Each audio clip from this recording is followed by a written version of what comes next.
रहे हैं nation view बीना त्यागी के साथ। रात के 8 बज चुके हैं। हम हाजिर हैं देश और दुनिया की हर उस खबर के साथ जो रखती है आपसे सरोकार। खबरों के हर पक्ष और पहलू को आपके सम्मुख रखते हैं ताकि आप खबर पर अपनी सटीक और निष्पक्ष राय बना सकें।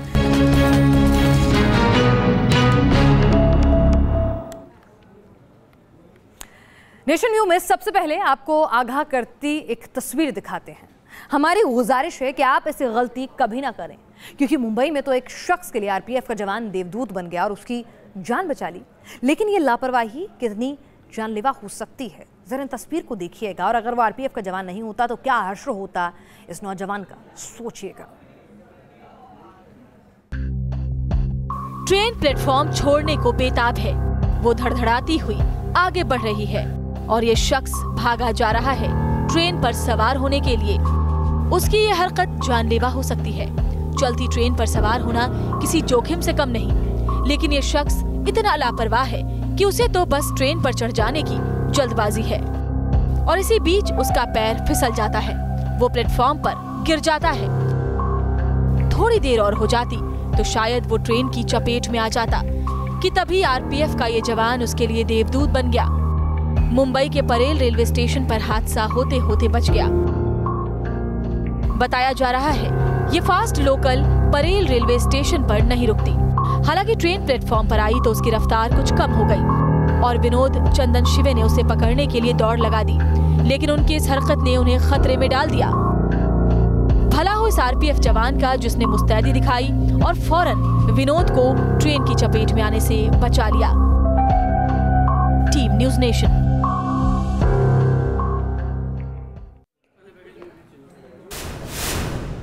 ईवीएम पर एक बहस छिड़ी है। विपक्ष चुनाव आयोग से लेकर राष्ट्रपति तक गुहार लगा चुका है।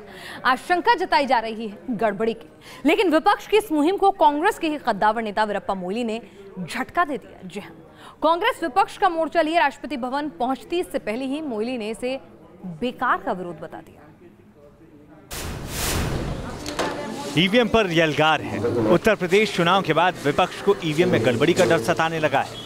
लिहाजा 13 विपक्ष दलों के साथ कदम ताल करते हुए कांग्रेस राष्ट्रपति भवन पहुंची। ईवीएम में गड़बड़ी की आशंका जताई।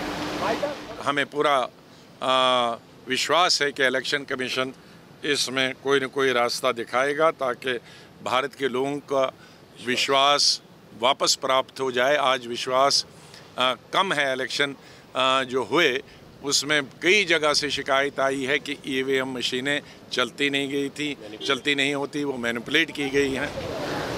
कांग्रेस ईवीएम पर रार छिड़े। चुनाव आयोग से लेकर महामहिम तक दलीलें दी जा रही हैं, लेकिन कांग्रेस की मुहिम में कांग्रेसी ही पलीता लगा रहे हैं। कांग्रेस राष्ट्रपति भवन पहुंचती इससे पहले वीरप्पा मोइली ने इसे बेकार का विरोध बता दिया।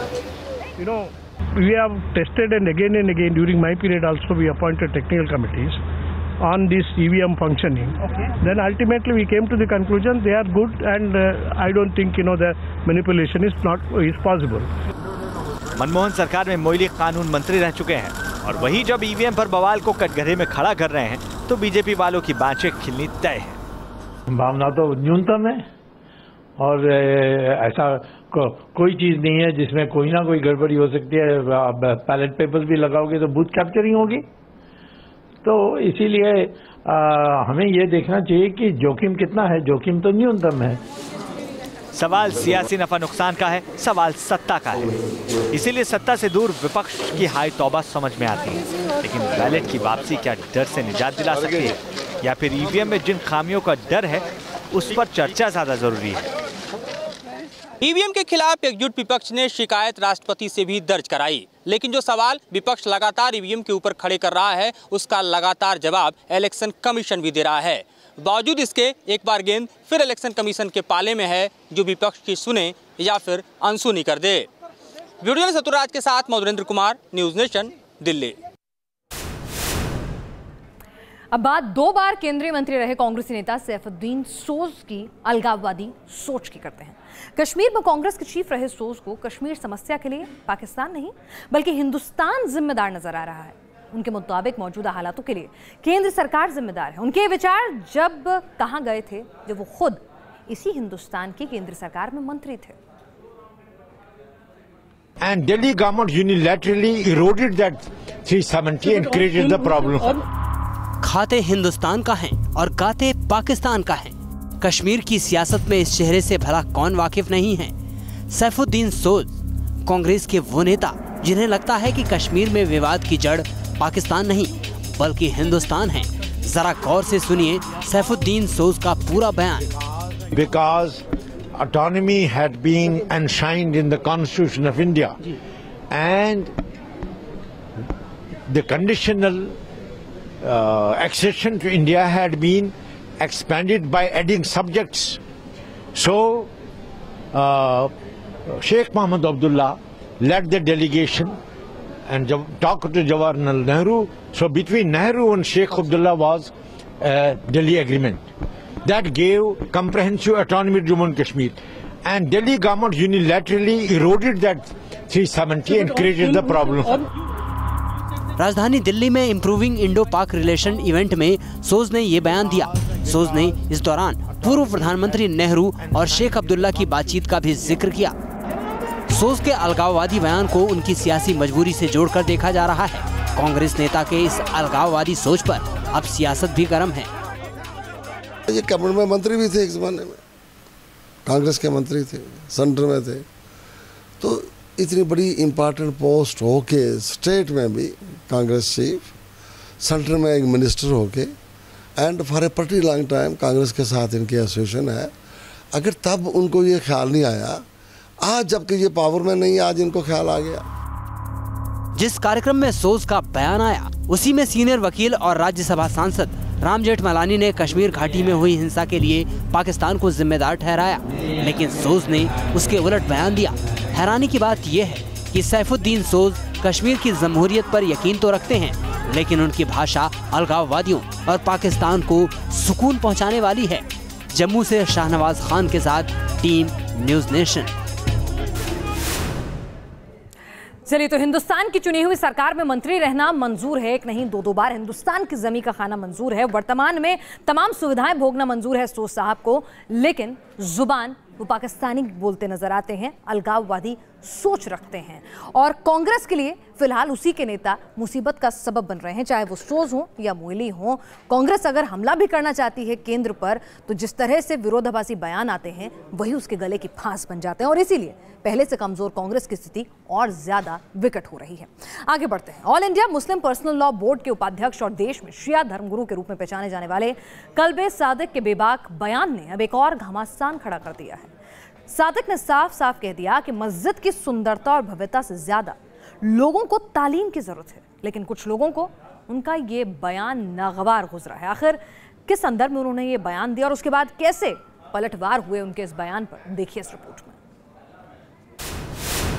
बादशाहों ने बनाई, डिक्टेटर से बनाई हैं, वो जालिम हैं, अपराधी हैं, मगर वो अपने अपराध को छिपाने के लिए बड़ी बड़ी मस्जिदें बनाते हैं, उसको डेकोरेशन, ये सब इस्लाम के खिलाफ है।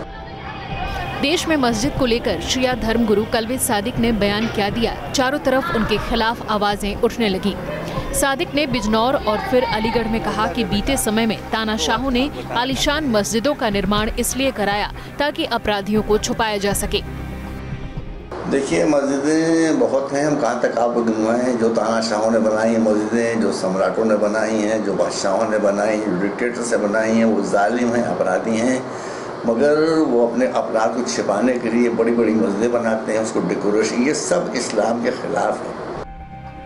सादिक यही नहीं रुके और उन्होंने मुगल कालीन दौर के निर्माण कार्यों को भी चुनौती दे डाली और कहा कि जिस समय हमारे यहाँ ताजमहल और लाल किले का निर्माण हो रहा था, उस दौरान विदेशों में ऑक्सफोर्ड, कैम्ब्रिज की नींव रखी जा रही थी और अब इन ऐतिहासिक धरोहरों से मिला क्या।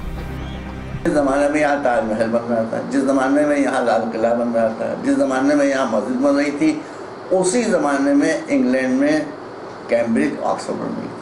आप ये देखिए, कैम्ब्रिज, ऑक्सफोर्ड ने वो क्या दिया और इन इमारतों को क्या दिया। बयान के आया सादिक के खिलाफ कई मुस्लिम संगठनों ने मोर्चा खोल दिया। किसी ने उनके बयान पर सवाल उठाए तो किसी ने वकालत भी की। जहाँ तक लगता है कल्बे सादिक साहब को इतिहास में कुछ ज़्यादा नॉलेज नहीं है, ऐसा कुछ नहीं है। मेरी राय है उनको कि वो इतिहास की बातों पर ध्यान दें, इतिहास के पन्नों को खंगालें और पढ़ें। कल्ब सादिक साहब का ये बयान मुसलमानों को इस बात की तरफ आगाह कर रहा है कि वो मस्जिदों की तरफ ज़्यादा से ज़्यादा तवज्जो दें, न ये कि मस्जिदों में ज़्यादा तामीर कराएं, उनमें ज़्यादा पैसा खर्च करें। मस्जिदें सादी रहें लेकिन नमाजियों की तादाद उसमें ज़्यादा रहे। बयान पर घमासान है। सादिक पर चौतरफा पलटवार किया जा रहा है और ऐसे में ये मुद्दा जल्द शांत हो जाए लगता नहीं। अलीगढ़ से प्रदीप कुमार के साथ टीम न्यूज़ नेशन। देश का बेटा कुलभूषण जाधव पाकिस्तान की संगदिली की सजा भुगत रहा है तो देश उबल रहा है। पाकिस्तान के खिलाफ चारों ओर विरोध की आग भड़क रही है। सरकार ने इंटरनेशनल कोर्ट तक जंग लड़ने का भरोसा दे दिया है तो दूसरी ओर अपनी नापाक हरकत को छिपाने के लिए पाकिस्तान तरह तरह के हथकंडे अपना रहा है।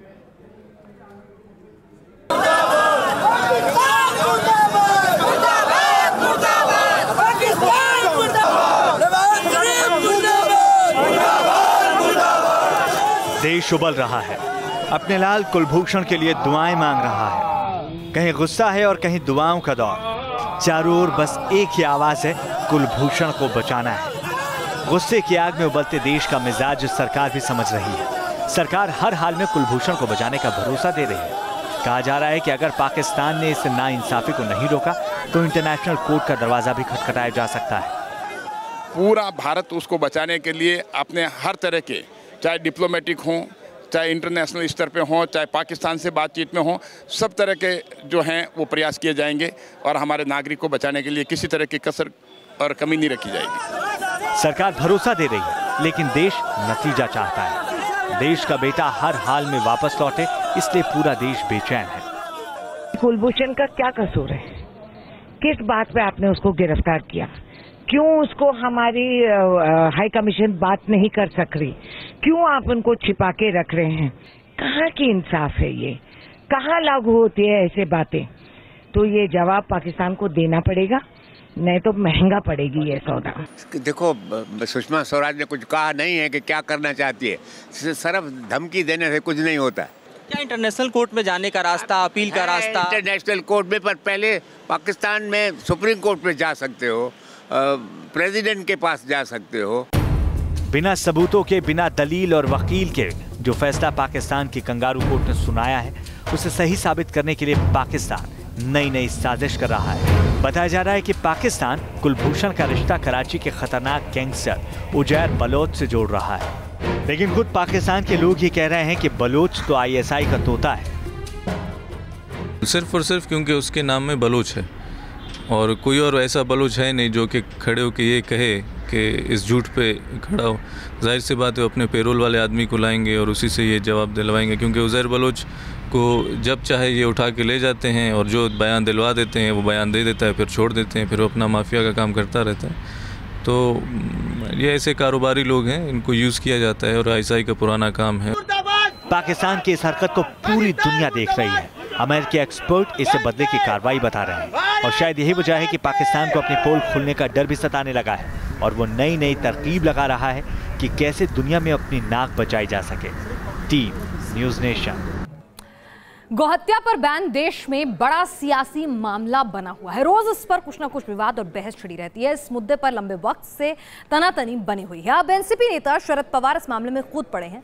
पवार के मुताबिक पूरे देश में गौहत्या पर बैन लगाना सही नहीं है। गौहत्या पर बैन को लेकर चल रही बहस में एनसीपी नेता शरद पवार भी कूद पड़े। पवार के मुताबिक पूरे देश में गौहत्या पर बैन लगाना सही नहीं है।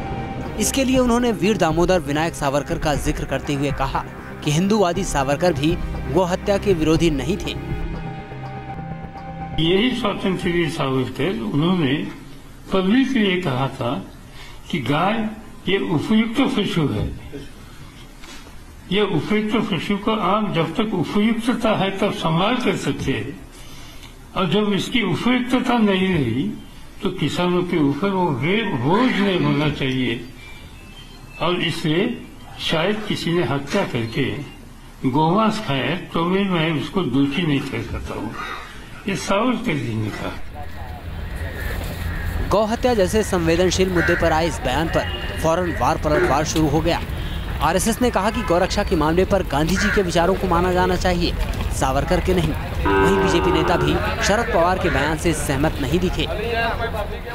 जैसा मैंने कहा कि सावरकर जी का मत ऐसा था, शरद पवार जी झूठ नहीं बोल रहे हैं, लेकिन आम भारतीय जनता ने सावरकर जी के मत को माना नहीं है। गांधी जी ने भी गौ रक्षा की बात की है, अपने संविधान में की है, उसी को सारी मान्यता है। मेरा ख्याल है कि शरद पवार जी के इस कोटेशन से मैं सहमत नहीं। हालांकि विवाद बढ़ता देख शरद पवार बयान से कन्नी काटते नजर आए। जो कहा था उस पर तमाम खबरें छपी हैं, विवाद पैदा हुआ है। मैंने कहा I don't interest in here this television, you don't know. Pawar ने गौकशी जैसे मुद्दे पर अल्पसंख्यकों में असुरक्षा का माहौल होने की बात कही। गौकशी के आरोप में देश भर में कई जगहों से हिंसा की खबरें आती रही हैं। अब पवार जैसे नेता का बयान इस मुद्दे को और भी हवा देने का काम कर सकता है। Madhurendra Kumar, News Nation, Delhi. उत्तर प्रदेश में कानून व्यवस्था को चुनौती पेश कर रही घटनाओं के बारे में आपको बताएं, उससे पहले खबर मेरठ की बताते हैं। आप समझ सकते हैं कि यूपी में कानून व्यवस्था सुधारने के लिए अभी पुलिस को किन मुश्किलों का सामना करना पड़ा है और कैसे हिंदूवादी संगठन रोज उल्टा नई चुनौती खड़ी कर रहे हैं। हाँ, कहाँ से आई है? कौन सी जगह में? किस मोहल्ले के पास है? चले हाँ। पिताजी का क्या नाम है? जोर से बोल। भाई का क्या नाम है? और बहन है कोई? नहीं है। योगी आदित्यनाथ के उत्तर प्रदेश में प्यार के पहरेदारों की अदालत में मोहब्बत के मुजरिमों की आजकल ऐसी ही सुनवाई होती है। पहले बारी जूलियट की थी, अब सवालों के कटघरे में रोमियो था। जितना बोल रहा हूं उतना बोलता रहिए। तेरा नाम क्या है? तेरे बाप का क्या नाम है? जोर से बोल। नाम पूछ क्या? तेरे भाइयों का नाम? भाई नहीं, मैं अकेला है? बहन है कोई? क्या नाम है? ये हिंदू युवा वाहिनी का एंटी रोमियो स्क्वाड है, जिसके कारनामों का अंदाजा आपको हो गया होगा। इस प्रेमी जोड़े ने सवालों के जवाब में जो कुछ भी कहा वो हम आपको उनकी नीचता की वजह से नहीं सुना सकते, लेकिन इस पूरी पूछताछ का एकमात्र मकसद ये नजर आता है कि प्रेमी जोड़े दो मजहबों से ताल्लुक रखते हैं। खबर मंगलवार की है, जब मेरठ में हिंदू युवा वाहिनी ने एक घर के अंदर घुसकर एक प्रेमी जोड़े को पकड़ लिया। हिंदू युवा वाहिनी का आरोप है कि दो धर्मों से ताल्लुक रखने वाले लड़के और लड़की चोरी चुपके एक घर किराए पर लेकर यहां अवैध काम करते थे। तो लड़के ने ये कहा कि मैं इस लड़की का धर्म परिवर्तन कराने के लिए अपने साथ लाया हूँ और मैंने इसे अपने जो प्रेम जाल में फंसाया वो इसलिए फंसाया ताकि मैं इसका धर्म परिवर्तन करा सकूं। और वो बताता है कि इससे पहले भी वो कई बार इसको ले जा चुका है। समाज की नैतिक सफाई की ठेकेदारी कर रहे इन लोगों को सीएम योगी आदित्यनाथ का वो वायदा भी याद नहीं रहा, जिसमें सीएम ने किसी निर्दोष को नहीं सताने का दावा किया था। मैं प्रशासन को इस बात के लिए स्पष्ट कहूंगा कि राह चलते हुए नौजवानों पर सहमति के साथ बैठी भी कोई दो युवक और युवती है, राह चल रहे हैं, आपसी सहमति से बातचीत कर रहे हैं, उनको कतई न छेड़ा जाए। सीएम ने भले ही कुछ और दावा किया हो, लेकिन हिंदू युवा वाहिनी के लोग अपनी मर्जी से फैसले लेते हैं। लड़की के परिजनों की आपत्ति थी, इसीलिए कार्रवाई की गई है और लड़की के परिजन जब आए थे उन्होंने आपत्ति प्रकट किया कि उनके संज्ञान के बिना और लड़की की उम्र के बारे में भी वो लोग आपत्ति कर रहे थे, इसलिए उसमें कार्रवाई की गई। बहरहाल पुलिस ने हिंदू युवा वाहिनी की मांग के मुताबिक लड़के को कोर्ट में पेश कर दिया है और लड़की को उनके घर वालों को सौंप दिया है। Team news nation. मेरे निजता का अधिकार मेरे देश का संविधान मुझे देता है। सवाल ये है कि ये हिंदू वाहिनी या कोई भी संगठन आखिर उसमें दखलंदाजी कैसे कर सकता है, और जब कैमरे पे इनके चेहरे साफ नजर आते हैं तो देश का कानून उन पर कार्रवाई क्यों नहीं करता है। बहरहाल आज नेशन व्यू में इतना ही। देश और दुनिया की तमाम अहम खबरों के लिए आप बने रहिएगा न्यूज़ नेशन के साथ।